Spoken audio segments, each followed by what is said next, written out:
네, 오늘은 느헤미야 6장 말씀을 가지고 회복과 보응 6번째 이야기 지도자의 위기라는 제목으로 말씀을 같이 나누겠습니다.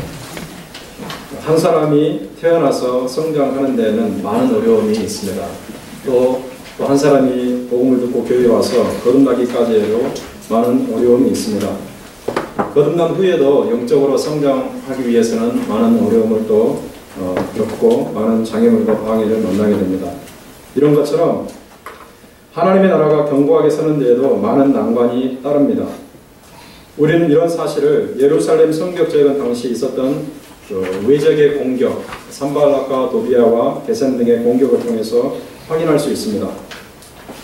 오늘 우리가 읽은 본문에는 6장 말씀에는 외적들이 성벽재건의 지도자 느헤미야를 무너뜨리려고 하는 내용이 기록이 되어 있습니다. 이 사건을 보다 쉽게 이해하기 위해서 우리는 앞선 1장부터 6장까지의 대략적인 내용을 다시 정리할 필요가 있겠습니다. 유다는 바벨론 제국에 의해서 멸망을 했습니다.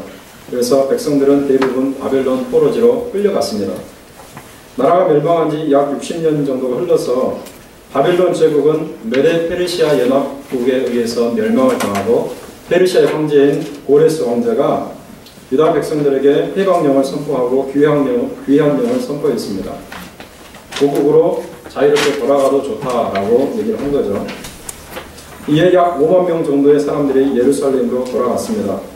그러나 여전히 많은 사람들이 포로지에 그대로 남았습니다. 비록 소수 민족이긴 하지만 이제 자유인의 신분이 되었고 또 그곳에서 오랫동안 살다 보니까 환경과 문화에 많이 적응했기 때문에 굳이 예루살렘에 돌아가지 않아도 판단한 사람들이 많이 있었습니다.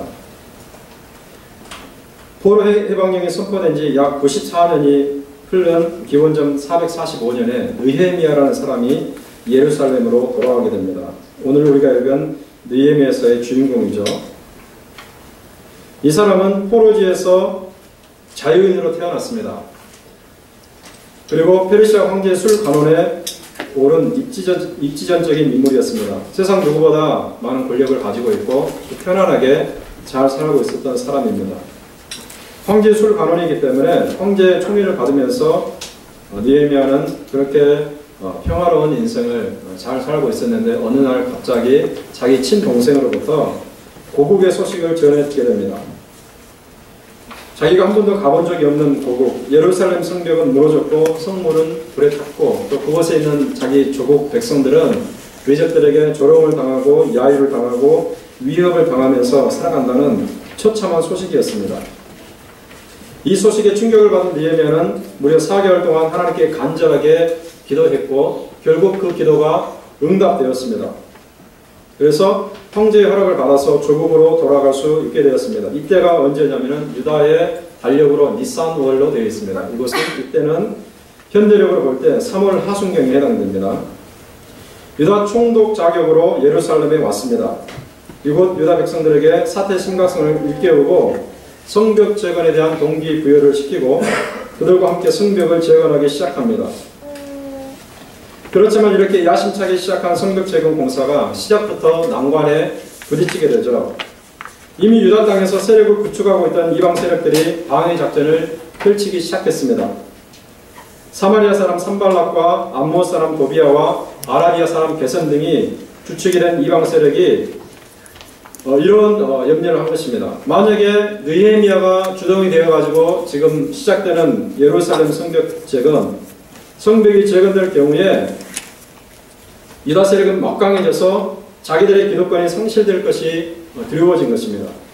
그래서 이들은 다양한 술책을 고안해서 성벽 재건을 정면으로 가로막습니다. 우리가 3장과 4장을 통해서 살펴보았는데 2장, 3장, 4장을 통해서 살펴보았는데 먼저 그들은 성벽 재건을 하고 있는 유다 백성들을 비웃고 조롱합니다. 그리고 성벽 자체도 보잘것없는 것, 쓸모없는 것이라고 얘기를 하죠. 그래서 성벽 재건에 대한 의지를 꺾게 만듭니다. 그러나 이런 심리적인 작전은 먹혀들지 않죠. 느헤미야가 강력한 리더십과 기도를 통해서 백성들을 통제했습니다. 그러자 이 대적들은 군사적인 힘으로 예루살렘 성을 공격하려고 했습니다.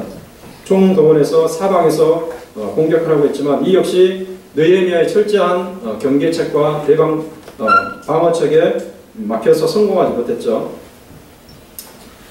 그러는 사이에 유다 사회 내부에서도 성벽 재건에 위협이 되는 문제가 하나 발생하게 되는데, 그것은 성 안에 있는 백성들끼리 유다 사회 내부에서 서로 이기적인 문제로, 탐욕의 문제로 당한 어려움이었습니다.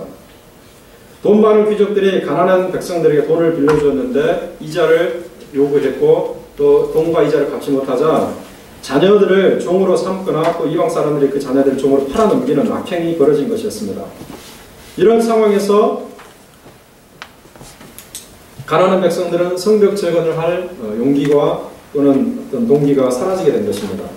그때 느헤미야는 유대인을 불러가지고 그들에게 형제와 율법에 호소하면서, 그리고 그들에게 본받을 만한 자기 자신의 그 모범을 보여주면서 유다 귀족들의 이기적인 문제를 잘 해결했습니다.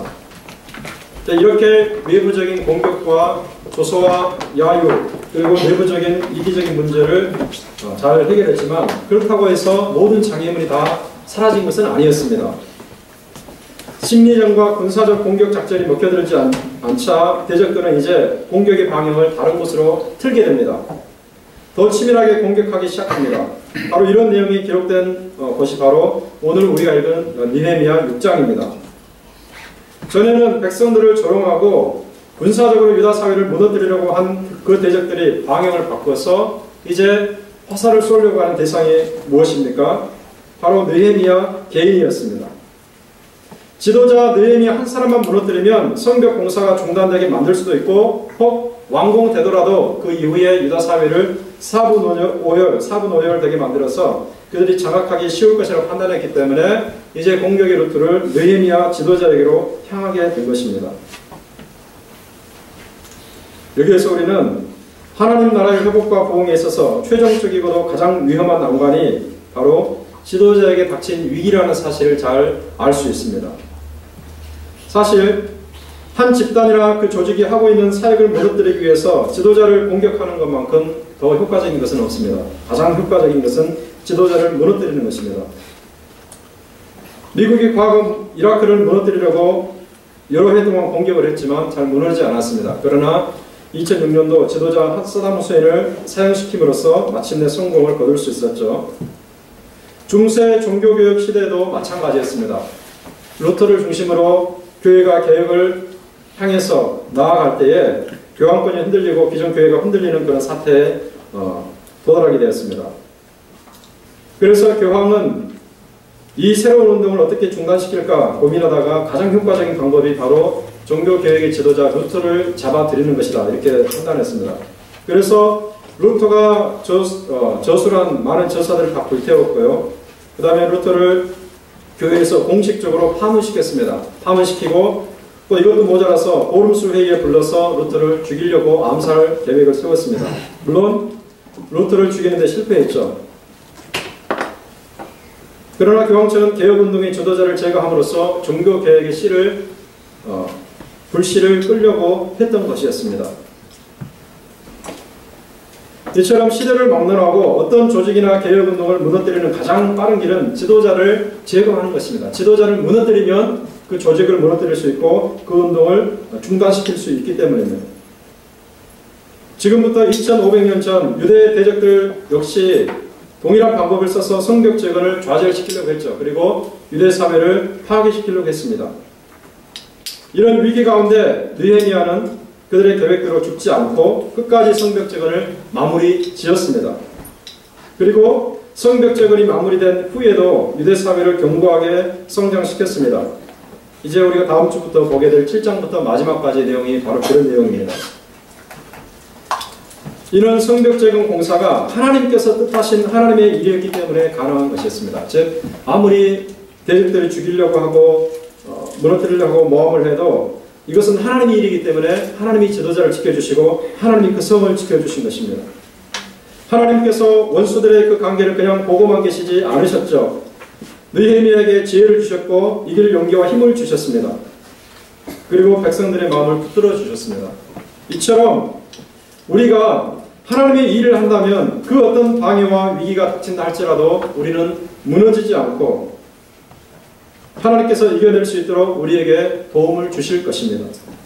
우리가 이런 확신을 가지고 산다면 신앙생활을 하면서 닥치는 어려움을 만난다 할지라도 그런 상황에서 무너지지 않고 흔들리지 않고 견고하게 우리 자리를 지킬 수 있습니다.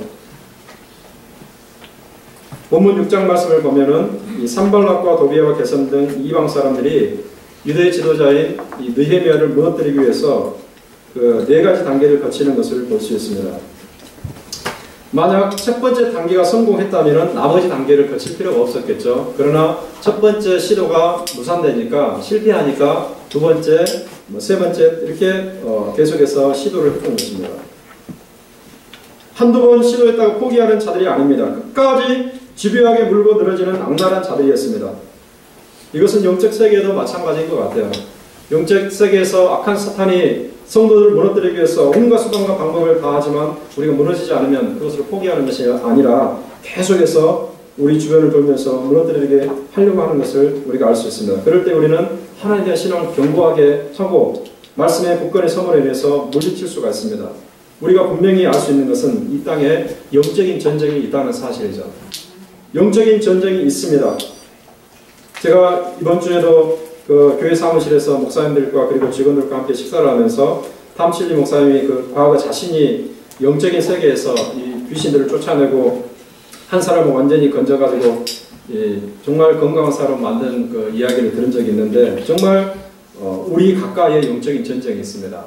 이것을 경험하는 사람들이 있고 저도 과거에 본 적이 있습니다. 그러므로 우리가 이와 같은 사태의 심각성을 안다면 우리가 하나님의 말씀을 확실히 알고 하나님의 말씀에 견고하게 서 있고 하나님만을 붙들고 나감으로써 이겨내야 합니다. 어떤 방해와 어떤 난관이 있다 할지라도 우리가 끝까지 이겨낼 의무와 책임이 신앙인으로서 있습니다. 느헤미야가 그것을 우리에게 보여준 것이죠. 자, 여기에서 이제 이 대적들이 느헤미야를 죽이기 위해서 무너뜨리기 위해서 취한 단계를 한 가지씩 살펴보면요. 첫 번째는 느헤미야를 예루살렘 성 밖으로 유인해 가지고 무인지경에서 그를 죽이려고 했습니다. 이것이 실패하자 둘째 이 사람들이 취한 방법은 뭐였냐면은 페르시아 황실에 대해서 느헤미야가 반역을 꾀하고 있다. 성벽을 재건하는 동기가 자기가 스스로 왕이 되어서 페르시아 황제에게 반역을 하고자 합니다 라고 말하면서 이런 악한 중상 모략을 해서 정치적으로 매장하려고 했습니다. 그러나 이것도 실패하자 이 사람들은 또 어떤 방법을 쓰냐면은 유대 사회 내부에 그 선지자를 돈으로 매수해 가지고 그 선지자로 하여금 느헤미야를 속이게 만듭니다. 그러나 이것도 느헤미야의 지혜를 통해서 성공하지 못했죠. 그래서 마지막 이 사람들이 호소한 수단은 결혼 동맹, 유대 사회 내부의 핵심층과 결혼해 가지고 그들의 세력을 만들어 가지고 느헤미야를 반대하게 만드는 그런 운동을 펼치려고 했습니다. 하지만 이 모든 음모에도 불구하고 느헤미야는 살해당하지도 않고 무너지지도 않고 반역자로 몰리지도 않았습니다. 또한 유대 사회 내부에서 느헤미야에 대한 불신임 운동이 일어나지도 않았습니다. 오히려 이 모든 방해와 저항에도 불구하고 느헤미야는 예루살렘 성민들을 잘 이끌어서 성벽 재건 공사를 완성했는데 나중에 우리가 본문을 통해서 알게 되지만 무려 52일 만에 겨우 52일 만에 성벽 재건 공사를 마무리 지었습니다. 왜 그렇습니까? 이 일은 하나님의 일이었기 때문에요. 하나님께서 시작하도록 힘을 주셨고 하나님께서 완성하도록 끝까지 도우셨기 때문에 가능한 것입니다. 이제 우리가 이것을 그 4가지 사항을 한 가지씩 조금 더 자세하게 살펴보려고 하는데요. 첫째, 1절부터 4절에 보면은 이 악한 사람들이 느헤미야에게 사람을 보내서 유인해냅니다. 어디로 오라고 그럽니까? 본문에 보니까 오노 평지로 와라 이렇게 말해요. 오노 평지라는 것은 예루살렘과 사마리아의 중간 지점에 해당되는 곳이었습니다. 사람들이 많이 살지 않는 무인지경인데 한적한 곳인데 그곳에서 만나가지고 정치적인 타협안을 한번 찾아보자고 제안하면서 협상 테이블에 앉을 것을 권유한 것입니다. 그러나 실상은 무엇인가? 타협하는 것이 아니라 느헤미야를 예루살렘에서 멀리 떨어진 곳으로 인도에 대해가지고 거기서 암살하려고 한 것이었습니다. 그를 죽이고 페르시아 황제에게는 노상 강독대가 죽였다고 그럴듯하게 불렸다면 그만이었습니다. 느헤미야는 페르시아 황제가 보낸 총독이었기 때문에 죽게 되면 조사가 나오겠죠. 그럴 때에 노상 강도 때 또 어떤 사람 다른 사람에게 죽었다 이렇게 둘러대면 그만이었습니다. 그렇지만 느헤미야는 이 사람들의 제안을 이런 지하에 거절하게 됩니다. 뿌리치죠. 이것은 그들의 속내를 파악했기 때문이었습니다. 의도를 잘 알고 간파했기 때문이었습니다. 그는 그들이 자기를 방어 허술한 한적한 곳을 걸러내서 죽이려고 하는 의도를 가지고 있음을 눈치챘죠.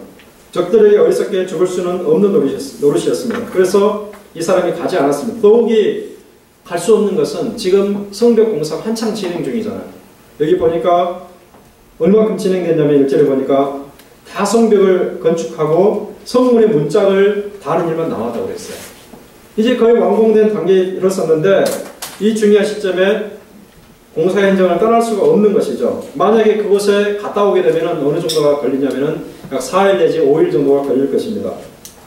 오고 가는데 합쳐서 3일 정도 걸리고 이들과 타협을 하고 협상을 하게 되면 하루 이틀 정도 걸린다 치면은 4일 내지 5일 정도가 걸립니다. 이렇게 많은 시일 동안 공사 현장을 떠나서는 성벽 재건에 장애가 있을 것입니다. 느헤미야는 바로 이와 같은 이유, 즉 성벽 공사 현장을 떠날 수 없다는 이유를 내세워서 그들의 제안을 이런 지하에 뿌리치게 됩니다. 이로써 그들은 느헤미야를 해치려는 목적을 달성하지 못했죠. 여기서 우리는 느헤미야에게서 한 가지 교훈을 받게 되는데요. 이 사람이 매우 민감한 분별력을 가지고 있었다라는 사실을 깨닫게 됩니다. 느헤미야는 분별이 있는 사람이었습니다.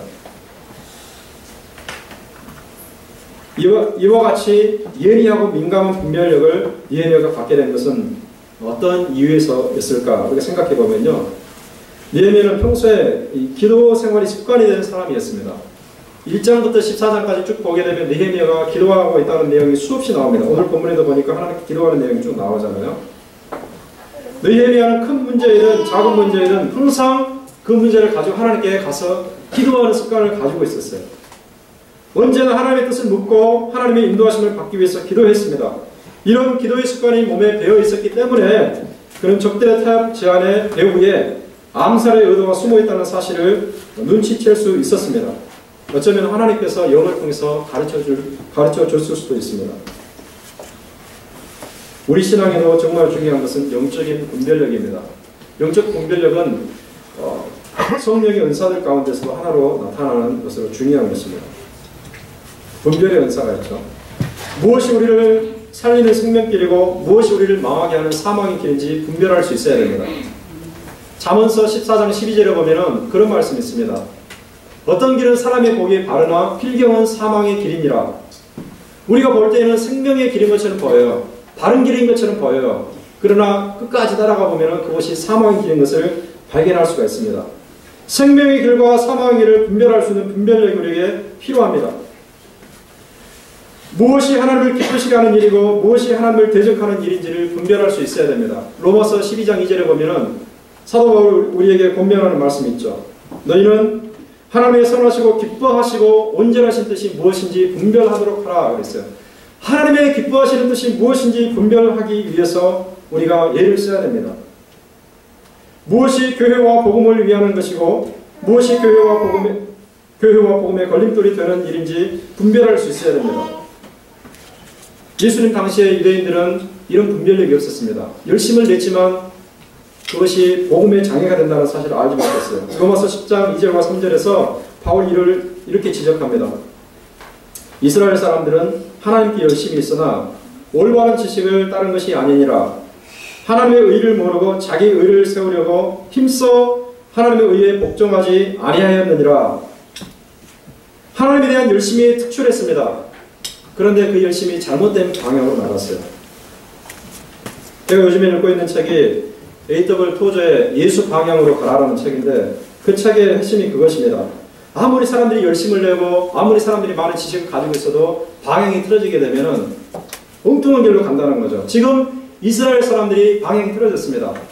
하나님에 대한 열심이 뜨거웠지만 이 사람들은 율법을 철저히 지키는 사람이었지만 방향이 잘못됐어요. 방향이 무엇입니까? 자기 의를 채우는 것이었습니다. 하나님의 의를 따르는 것이 아니라 예수 그리스도의 복음을 받아들이는 것이 아니라 자기 의를 채우면서 그리스도의 복음을 막아서는 것이 이 사람들의 방향이었습니다. 바로 이것 때문에 바울이 이런 얘기를 하는 것입니다. 우리가 분별력을 가지고 있어야 됩니다. 분별력을 기르기 위해서 무엇이 필요합니까? 기도하는 일이 필요해요. 그리고 오늘 우리가 성경 공부를 통해서 확인했듯이 성경 공부를 많이 해야 됩니다. 아까 제가 말씀드린 것처럼 이단을 분별하는 가장 큰 척도가 뭐라고 그랬냐면은 성경 말씀을 제대로 아는 것이라고 했습니다. 위조지표를 가장 확실하게 알 수 있는 방법은 진짜 지폐를 아는 것이라고 했습니다. 그래서 성경 공부의 순서도 그렇잖아요. 모든 기독교 교회를 공부한 다음에 마지막에 이단과 거짓 교회에 대해서 공부하는 것입니다. 여러분도 분별력을 기르기 위해서 평소에 기도하는 습관을 기르고 하나님의 말씀을 계속해서 공부하고 연구할 수 있기를 주님의 이름으로 축원합니다. 또 이 시점에서 우리는 느헤미야의 단호함과 일관된 태도를 배워야 됩니다. 그는 단호했고 일관된 태도를 유지했습니다. 그런 적들의 제안이 위험한 것이라는 판단을 했죠. 분별을 가지고 판단을 했습니다. 판단을 한 다음에 그 제안에 조금도 흔들리지 않고 이런 자에 뿌리치는 단호함을 보여주었습니다. 뿐만 아니라 자신의 뜻이 올바른 것을 믿고 시종일관 자신의 뜻을 지켜나갔습니다. 원수들은 제안을 한번 거부한 느헤미야에 대해서 포기하지 않고 계속해서 오라고 얘기하는데 4절에 보니까 몇 번을 오라고 얘기합니까? 4절에 보니까 4번이나 똑같은 얘기를 한다고 했습니다. 4번이나 사람을 보내서 똑같이 말을 하니까 느헤미야는 똑같이 대답했다고 얘기했습니다. 똑같이 거절하는 뜻을 보낸 것입니다.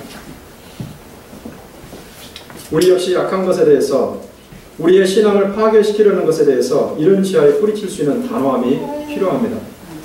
원수 사탄의 제안에 절대로 끌려가지 않겠다는 단호함이 필요합니다. 우리의 자리를 지키겠다는 결의가 필요합니다. 우리가 관용과 화해 시대에 산다고 해서 우리에게 주어지는 모든 영적 제안에 손을 내밀 필요는 없습니다. 사실 영적으로 깊이 살펴 들어가 보면은 우리의 신앙을 무너뜨리기 위해서 우리에게 제안하는 것들이 많이 있습니다. 그것이 하나님에 대한 우리의 신앙을 좀먹는 것이라면, 우리의 사명의 길을 가로막는 것이라면, 우리로 하여금 복음의 걸림돌이 되게 하는 것이라면, 우리를 죄에 걸려서 넘어지게 하는 것이라면, 그것이 무엇이 되었든 절대 타협하지 말고 뿌리칠 수 있어야 됩니다. 심지어 사탄의 영향을 받는 사람들로부터 당신은 편협한 사람이다, 속 좁은 사람이다, 외골수라는 그런 말을 들을지라도 그 타협에 응해서는 안 됩니다. 느헤미야가 우리에게 좋은 본을 보여주고 있습니다. 이렇게 느헤미야를 죽이려 한 이 첫 번째 음모가 실패했습니다. 그러나 이 태적들은 다시 작전을 바꾸죠. 무슨 작전입니까? 5절부터 9절에 보니까 어떤 작전을 쓰냐면은 느헤미야에게 편지를 보내는 작전을 씁니다. 편지를 보냅니다. 이 편지에는 어떤 내용이 기록되어 있냐면요, 느헤미야가 스스로 왕이 되기 위해서 성벽을 재건하고 있다, 그런 내용입니다. 즉 성벽 재건을 하는 진짜 동기가 페르시아 왕에게 반기를 들고 자신이 유다의 왕으로 서기 위함이라는 사실을 이 사람들이 이 편지에 기록했어요. 더욱이 느헤미야는 선지자들을 세워가지고 자신이 왕이 되어야 하는 정당성을 사람들에게 선전하도록 했다고 말하고 있습니다. 그리고 이런 소문을 이미 여러 사람들이 알고 있다고 얘기를 합니다. 편지를 쓴 사람들뿐만 아니라 많은 사람들이 이미 이 소식을 알고 있다, 이렇게 말합니다. 이런 사실이 만약 페르시아 황실에게 전달되면, 황제가 알게 되면 어떤 일이 일어나겠습니까? 총독으로 보내놨는데 성벽 재건해가지고 자기가 왕이 되어서 유다를 페르시아의 세력으로부터 분리시키려고 한다는 소식을 듣게 되면 어떻게 되겠습니까? 느헤미야는 목숨을 보존하기 힘들겠죠. 원수들은 개인적으로 느헤미야를 죽이기 힘들어지니까 이제는 정치적인 음모를 꾸며서 느헤미야가 황제의 손에 죽게 하도록 한 것입니다. 이 정치적인 계략입니다. 더욱이 더 놀라운 것은요, 이 편지를 보낼 때에 임봉하지 않고 봉하지 않은 상태로, 이 편지가 열려있는 상태로 보냈다는 사실입니다. 그 당시에는 편지를 보낼 때 반드시 임봉을 했습니다. 오늘도 마찬가지지만은 임봉을 해서 절대로 사람이 뜯을 수 없도록 했습니다. 뜯게 되면은 누가 뜯었는지, 중간에 뜯었는지 확인이 되도록 해놨습니다. 그런데 산발랏이 편지를 보내면서 완전히 봉하지 않고 그냥 보낸 거예요. 왜 그렇습니까? 이것은요, 이 편지가 느헤미야에게 도착하기 전에 이미 많은 사람들이 그 내용을 다 읽고 알고 있다는 사실을 암시하기 위해서, 그런 소문은 지금 성벽재건 마무리 단계에 들어간 예루살렘 사람들에게도 삽시간에 퍼져나갔을 것이라는 것을 암시하기 위해서 그렇게 한 것입니다. 많은 사람이 이 내용을 알고 있다는 사실을 느헤미야에게 주지시키기 위해서 임봉하지 않은 편지를 보낸 것입니다. 그러면 그들은 자신들이 느헤미야의 방언의 공모자가 되는 것을 알고, 즉 예루살렘 성민들은 만약에 이 소식을 이 사람들이 알고 있다면 느헤미야가 성벽재건을 하는 진짜 동기가 페르시아 황제에게 반란하는 것이라는 것을 안다면 성벽재건에 가담함으로써 공모자가 되는 것을 막기 위해서라도 이 사람들은 성벽재건에서 손을 떼고 말 것입니다.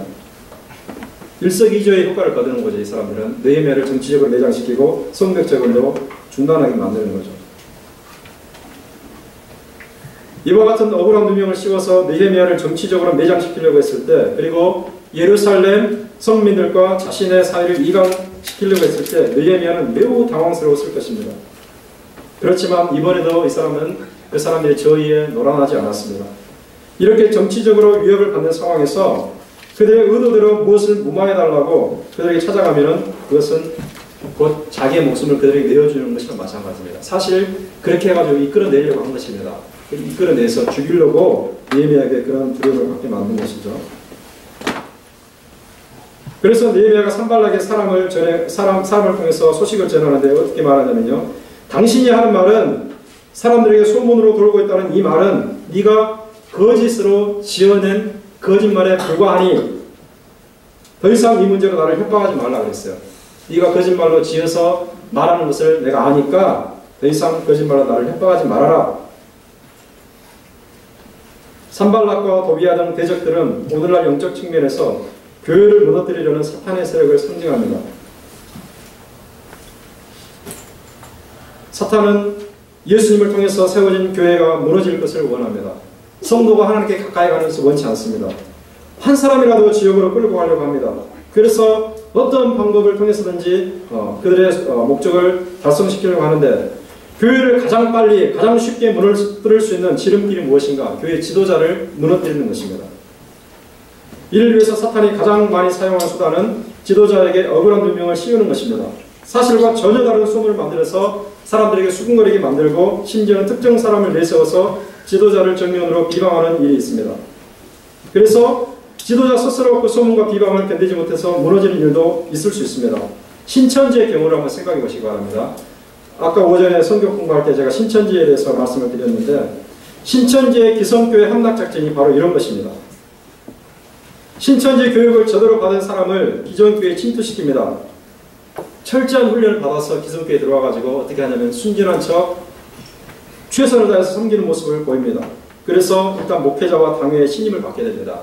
저 사람은 우리 교회에 꼭 필요한 사람이다. 정말 저 사람은 우리에 도움이 되는 사람이다. 이렇게 신임을 받은 다음에 중요한 자리에 올라오게 됩니다. 이렇게 해서 자신의 입지가 굳혀지게 되면 이제부터 정체를 조금씩 드러내면서 자기의 신천지라는 말을 하지 않죠. 어떻게 드러내냐면요, 사람들에게 은밀하게 다가갑니다. 그래서 목회자와 당회에 대해서 근거 없는 소문을 퍼뜨리고 목회자에게 누명을 씌워서 그를 교회적 차원에서 몰아내버립니다. 이렇게 해서 무너진 교회가 한국 교회도 적지 않다는 사실 우리가 알아야 됩니다. 우리가 지금 버밍엠에서 조용하고 살고 있기 때문에 잘 모르겠지만은 한국 교회는요, 이 문제로 정말 골머리를 앓고 있습니다. 지역마다 큰 교회들은 신천지로 인해서 어려움을 당하고 있다는 소식이 뉴스에서 계속 나오고 있습니다. 심지어 목회자의 자녀가 이런 일에 가담하는 경우도 있습니다. 신천지에 잘못 끌려서 자기 교회를 해먹는 그런 일을 하는 거죠. 신천지가 아니라 하더라도 우리 역시 교회 지도자를 비방하거나 그를 음해하는 일에 절대로 가담해서는 안 됩니다. 기독교 선교사 연맹의 창시자 심슨이라는 사람이 이렇게 말한 바 있습니다. 제가 이 설교 말씀을 준비하면서 주석을 읽는 가운데 이 심슨이 하는 말을 유심히 보고 여기다 여러분께 인용을 하는데 이렇게 말합니다. 나는 그리스도의 종에 대해 돌아다니는 근거 없는 헛소문을 듣거나 이에 참가하느니 차라리 강력한 전기가 흐르는 전기줄을 가지고 노는 편이 더 낫겠다. 나는 그리스도의 종에 대해 돌아다니는 근거 없는 헛소문을 듣거나 이에 대해 참가하느니 차라리 강력한 전기가 흐르는 전기줄을 가지고 노는 편이 훨씬 낫겠다. 이렇게 말했습니다. 전기가 흐르는 전기줄이 얼마나 위험합니까? 그것보다 더 위험한 것이 있다는 거죠. 위대한 성경 강의자 워런 윌스비가 이렇게 말한 적이 있는데요. 기독교 지도자들에 관해 읽거나 듣는 모든 것을 다 믿지는 말아라 그랬어요.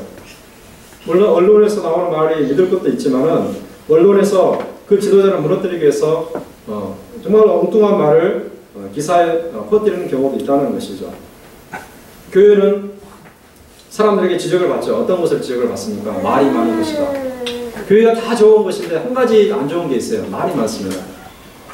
흔히 카드라 통신이라고 부르는 것들이 많죠. 정확히 사실도 파악하지 않고서 이런 사람이 이렇게 말했더라, 저런 사람이 저렇게 말했더라, 누가 그랬다더라, 이런 식으로 말을 퍼뜨립니다. 이렇게 해서 다친 사람들이 얼마나 많습니까? 이런 수군거림과 뜬소문으로 얼마나 많은 교회들과 사역에 문제가 일어납니까? 이렇게 해서 다친 교회 지도자들이 얼마나 많습니까?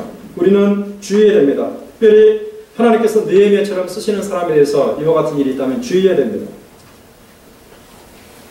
우리가 산발락과 도비아와 게셈 등이 행한 죄에 대해서 가담해야 되겠습니까? 우리는 그런 것에 가담해서는 안 됩니다. 자, 이와 같이 정치적인 비방을 해서 정치적으로 매장시키려고 했지만 이것도 통하지 않자 이 사람들은 또다시 방법을 바꾸어서 느헤미야를 죽이려고 하는데 그것이 무엇입니까? 10절부터 14절에 나타나는 내용입니다. 여기 보면은 이 사람들이 한 사람을 사용합니다. 느헤미야가 평소에 믿고 신뢰하고 있던 사람을 돈으로 매수해가지고 그 사람이 느헤미야를 종교적으로 범죄하도록 유도하게 만듭니다. 느헤미야가 그 함정에 걸려들면 그는 더 이상 유대 사회에서 지도자의 자리에 앉아 있을 수가 없습니다. 왜냐하면 유대 사회는 철저하게 율법적인 사회인데 지도자 느헤미야가 율법을 어긴 것이 드러난다면 느헤미야는 지도자로 있을 수 없겠죠.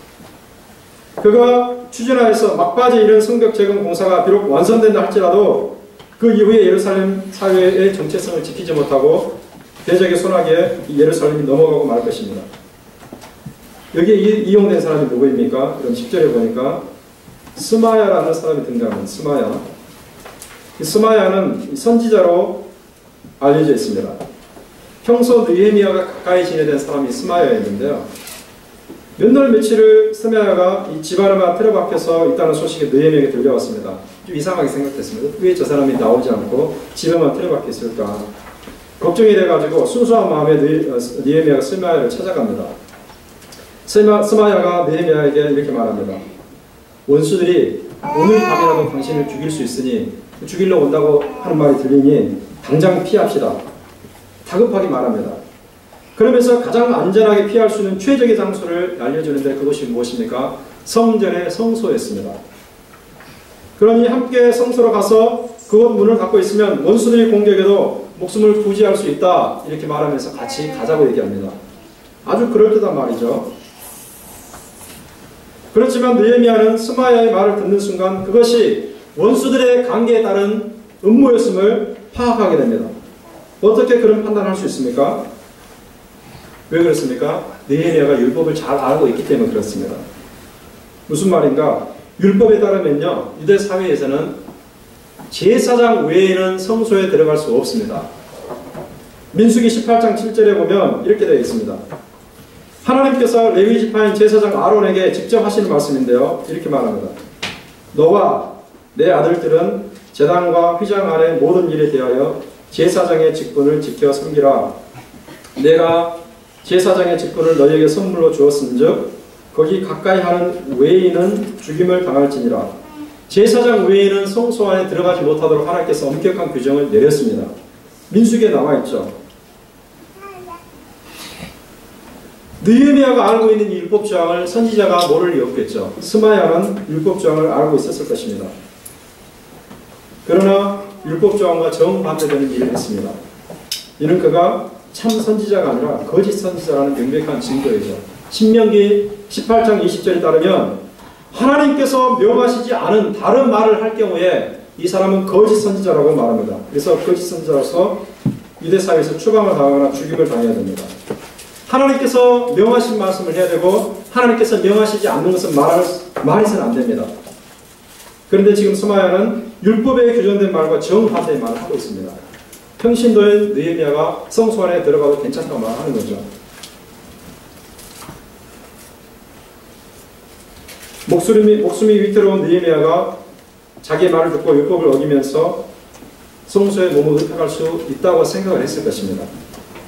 만약에 스마의 말대로 느헤미야가 성소에 들어가서 몸을 숨긴다면 무슨 일이 벌어지겠습니까? 죄인이 되겠죠. 죄인. 여기 구절에 나와 있습니다. 13절에 보니까 이렇게 되어 있죠. 그들이 뇌물을 준 까닭은 나를 그렇게 하고 이렇게 함으로 범죄하게 하고 이렇게 있습니다. 만약에 느헤미야가 성소에 들어가게 되면 죄를 짓는 것이 됩니다. 그래서 유대 사람들이 더 이상 지도자로서 지지를 받을 수 없게 됩니다. 그래서 느헤미야는 스마야가 지금 원수들에게 돈으로 매수당해서 자기를 공경에 빠뜨리려 한다는 사실을 깨닫고 그의 말을 단호히 거절한 것이었습니다. 자, 이와 같은 음모도 무산이 되자 이 사람들은 마지막으로 한 가지 더 다른 방법을 호소하게 되는데요. 이것이 17절부터 19절에 나와 있는 내용입니다. 17절부터 19절에 보면 어떤 내용이 나오냐면 이 사람들이 유대 사회의 고위층과 결혼 동맹을 맺어가지고 그 결혼 동맹에 호소하는 일이 나옵니다.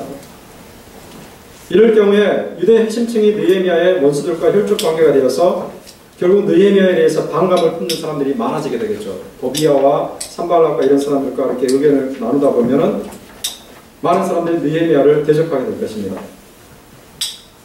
유대의 원수들 중에서 이 일에 가장 앞장선 사람이 누구였냐면 도비야였습니다. 도비야, 암몬 사람 도비야.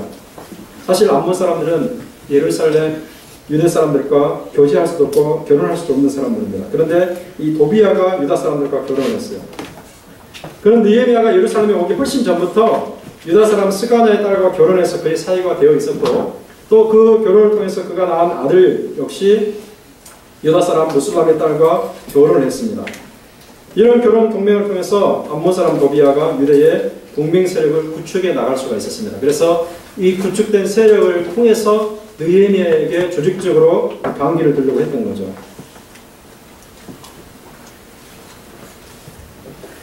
이 도비야와 가까워진 사람들이 결혼 동맹을 가까워진 사람이 어떤 일이 있냐면 도비야에게 지시를 받습니다. 지시를 받아가지고 나쁜 일을 꾸미고 또 그 다음에 느헤미야에게 일어난 모든 일을 다 소상히 도비야에게 보고합니다.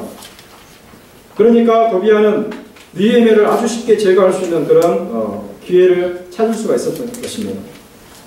왜 이 사람들이 이런 나쁜 짓을 했는가? 도비야가 그런 약속을 한 것 같아요. 만약에 내가 이 성을 장악하게 되면 당신들에게 좋은 보상을 주겠다. 매국노가 아닙니까 이 사람들은? 그렇죠. 지금 하나님께서 총독을 보내가지고 지금 유대 사회를 회복시키려고 하는데 이 사람들은 하나님 뜻과 정반대되는 일을 하는 거예요.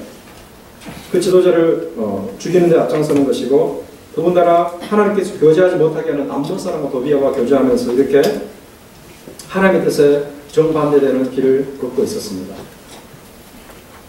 그러나 느헤미야는 이 가운데서도 자신의 자리를 굳건히 지키고 목숨을 지켜나갔습니다. 그리고 결국은 52일 만에 성벽 공사를 마무리하게 됩니다.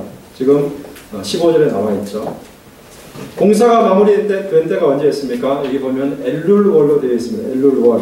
조금 어려운 말인데요. 히브리어 그대로 썼습니다. 이는 현대력으로 8월 하순에 해당되는 날입니다. 8월 하순에 해당되는 날이기 때문에 이 52일 만에 마쳤다고 보면 성벽 재건 공사가 7월과 8월 이 두 달에 걸쳐서 진행되었음을 우리가 알 수 있겠죠.